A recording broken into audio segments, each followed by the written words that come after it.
Dori, comme 18 autres localités du Burkina, a sa boutique témoin de la SONAGES.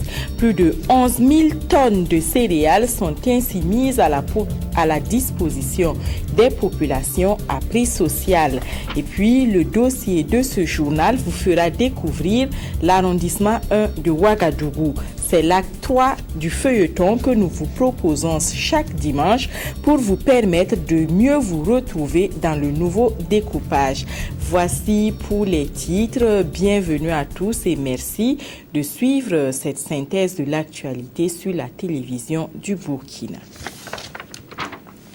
Nous ouvrons ce journal par le carnet d'audience du président du Faso. Blaise Compaoré a reçu ce dimanche un émissaire du président nigérien. Il s'agit de son ministre des Affaires étrangères qui était porteur d'un message dont la teneur n'a pas été révélée. Le chef de la diplomatie nigérienne s'est exprimé à sa sortie d'audience au micro de Abdul Rasmane Zongo.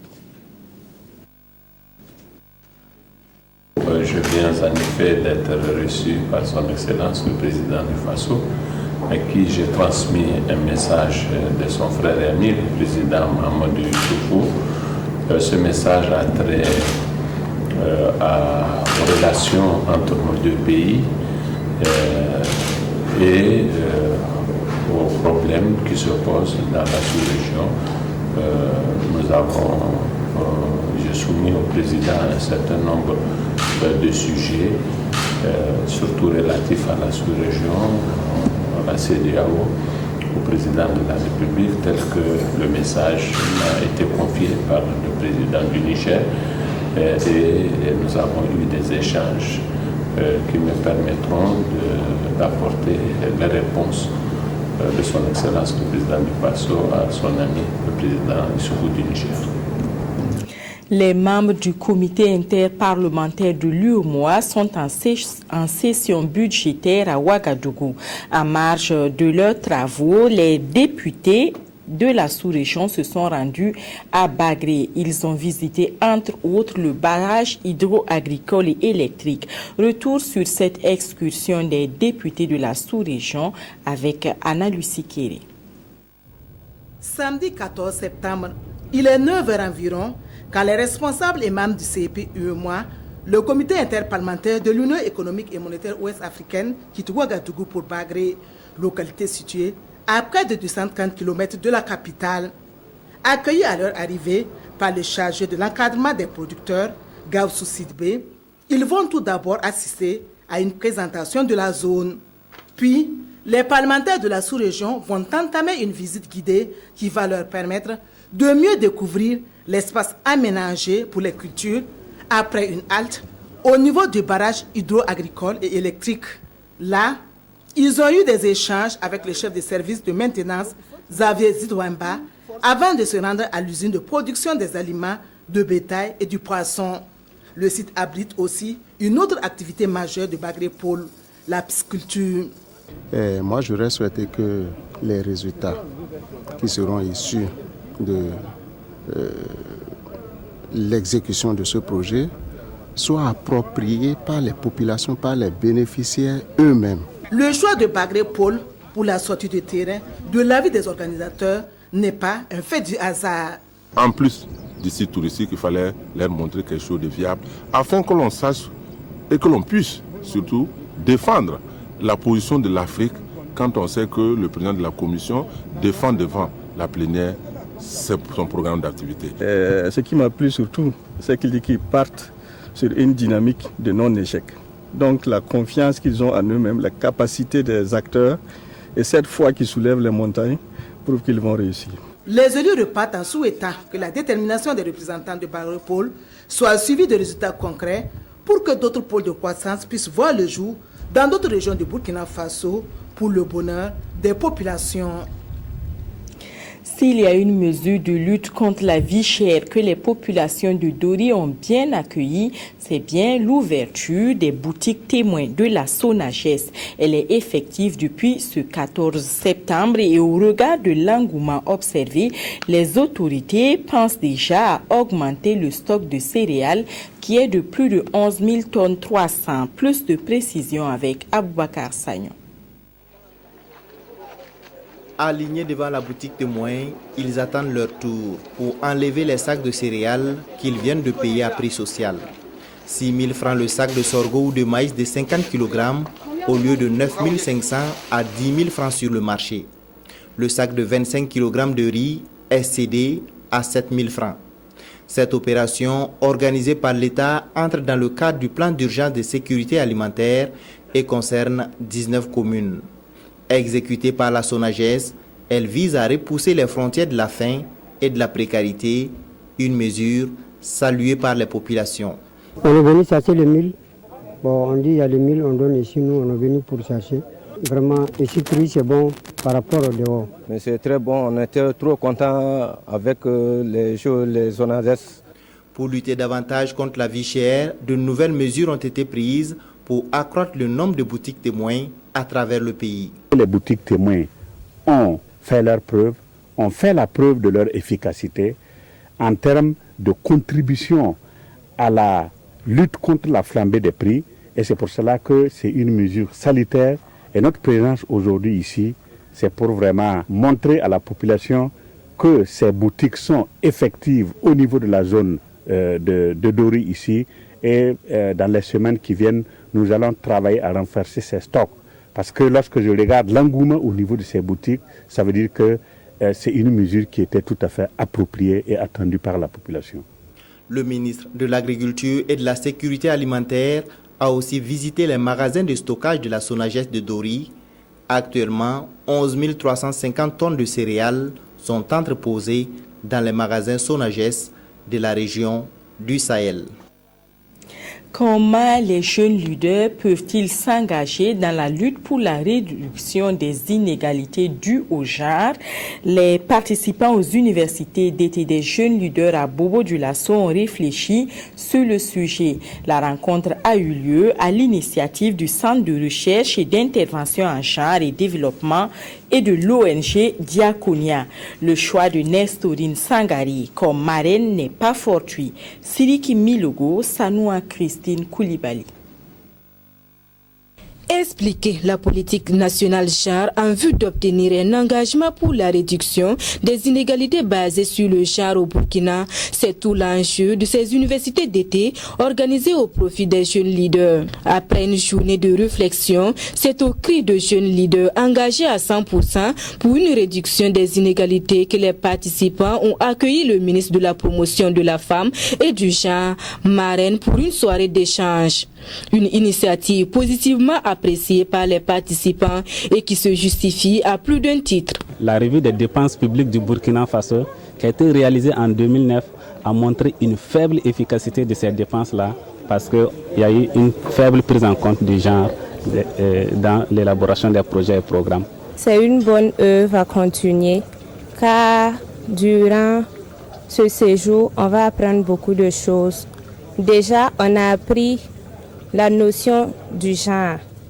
Le genre, c'est pas seulement les femmes, il y a aussi des hommes. Au cours des échanges, les participants ont pu s'enquérir des actions en cours au ministère de la Promotion de la Femme et du Genre pour la réduction et l'élimination des inégalités basées sur le sexe, notamment la proposition d'un projet de loi pour la création d'un fonds national genre d'un coût de 5 milliards de francs CFA. Au niveau du département, nous sommes en train vraiment de nous organiser afin d'avoir des ressources pour accompagner les projets éventuels qui viendront de la société civile, des collectivités locales, des ministères et institutions, et pourquoi pas des jeunes qui sont ici réunis dans le cadre de cette université d'été. C'est en 2009 que la politique nationale genre a été adoptée au Burkina Faso.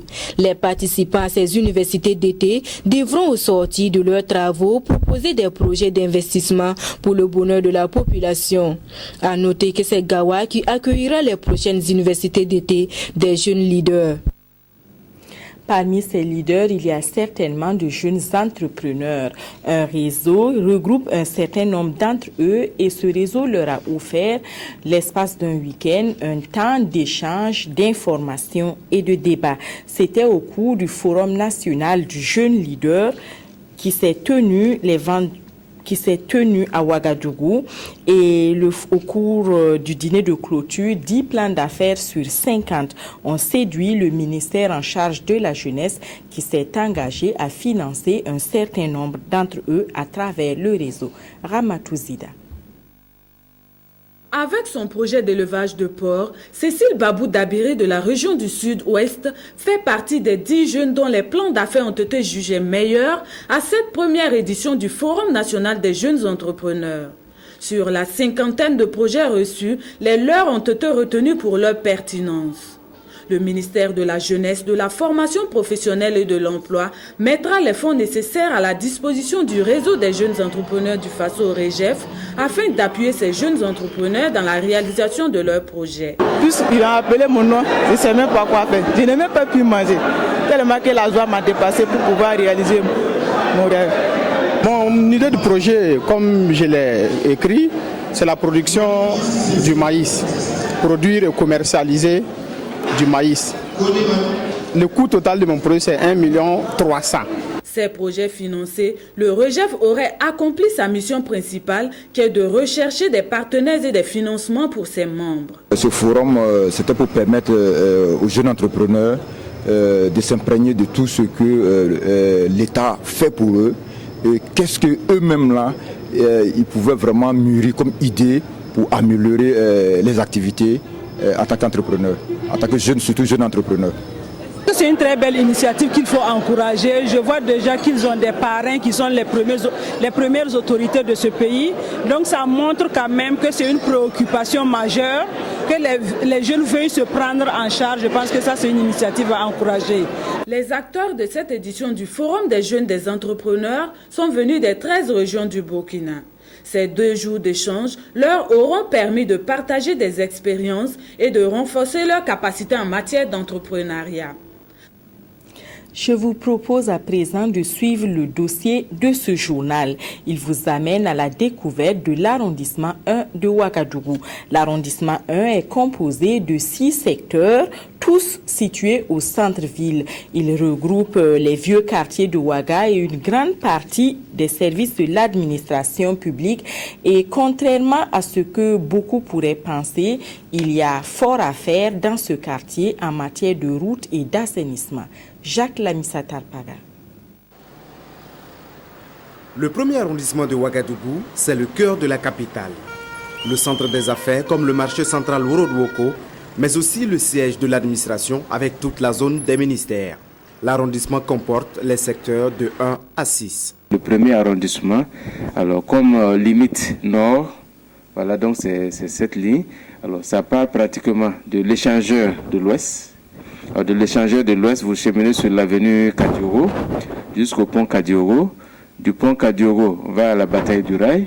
De la bataille du Rail à la place du 2 octobre. La place du 2 octobre à la place de la Nation. La place de la Nation à la place des cinéastes. Et au niveau de la place des cinéastes, on prend l'avenue Nelson Mandela qui passe devant la Sonabel. De l'avenue Nelson Mandela, on prend l'avenue de la Nation. Donc en passant devant la maison du peuple jusque pratiquement au rond-point des Nations Unies. Du rond-point des Nations Unies, on reprend l'avenue du président Thomas Sankara en passant devant le lycée Zenda. Et de là-bas, on va jusque pratiquement au carrefour l'ancien carrefour du Conseil. Et après, on prend l'avenue Koumdayore. Donc de l'avenue Koumdayore, on progresse jusque pratiquement à l'intersection route Fadakaya. Voilà, donc il y a une petite bretelle, on peut avancer jusque pratiquement au niveau du pont, alors, et du canal de Zogona. Voilà, donc ça c'est pratiquement la limite nord de l'arrondissement numéro 1. Alors, pour ce qui est de la limite S, alors donc du pont, on se branche sur pratiquement tout le canal, le canal qui traverse le domaine de l'université, donc le canal de Zogona. Alors, on chemine jusque pratiquement au niveau du pont de Bonséaré. Voilà, sur l'avenue Yateng Nabatigré. Alors de là-bas maintenant, on se connecte juste là où les gens ont l'habitude de passer le permis. Voilà, donc on se connecte sur le mur de l'aéroport. Alors donc tout le domaine de l'aéroport, la partie S, donc constitue pratiquement la limite S de l'arrondissement numéro 1. Donc ça veut dire que tout le domaine aéroportuaire se trouve dans l'arrondissement numéro 1. Alors donc on vient de sortir pratiquement jusqu'au niveau de Marina Market. Voilà, donc de Marine à Marquette, on prend la petite portion de l'avenue des Tansoba pour venir carrément au rond-point de la Padoua ou place Mogo Nava Wovgo. Donc là, vous avez la limite S de l'arrondissement 1. Alors pour ce qui concerne la limite sud, alors donc depuis le domaine de l'aéroport, donc jusque pratiquement à la portion de boulevard des Tansoba, jusqu'au rond-point de la Padoua ou place Mogo Nava Wopgo. On continue toujours par le boulevard des Tansoba. Donc on vient passer justement devant le marché de Paralayiri. Alors du marché de Paralayiri, on passe sur le pont de Sissin, toujours en empruntant le boulevard des Tansoba, et jusqu'à venir rejoindre pratiquement l'échangeur de l'Ouest. Voilà, donc en passant bien sûr devant le cimetière de Koungé. Voilà, donc ainsi boucler les limites de l'arrondissement numéro 1. Les habitants de ces quartiers ont moins de mal pour connaître leur lieu de résidence. Un début d'adressage existe comme ici au rond-point de la bataille du rail, et bien que l'arrondissement soit des plus nantis, il y a des attentes. C'est au quartier Saint-Léon. Bon, avant on l'appelait secteur 1. Mais maintenant avec le nouveau découpage, d'après qu'on est avec le secteur, que ici maintenant c'est le secteur 2 et Bilbao ça devient le secteur 1. Bon, vous-même vous pouvez jeter un coup d'œil sur la voie. Ça c'est nous-mêmes qui avons fait un travail d'intérêt commun pour boucher les clous. Je suis un habitant du secteur 4, Kamson. Mais je suis un commerçant du secteur 2, Saint-Léon.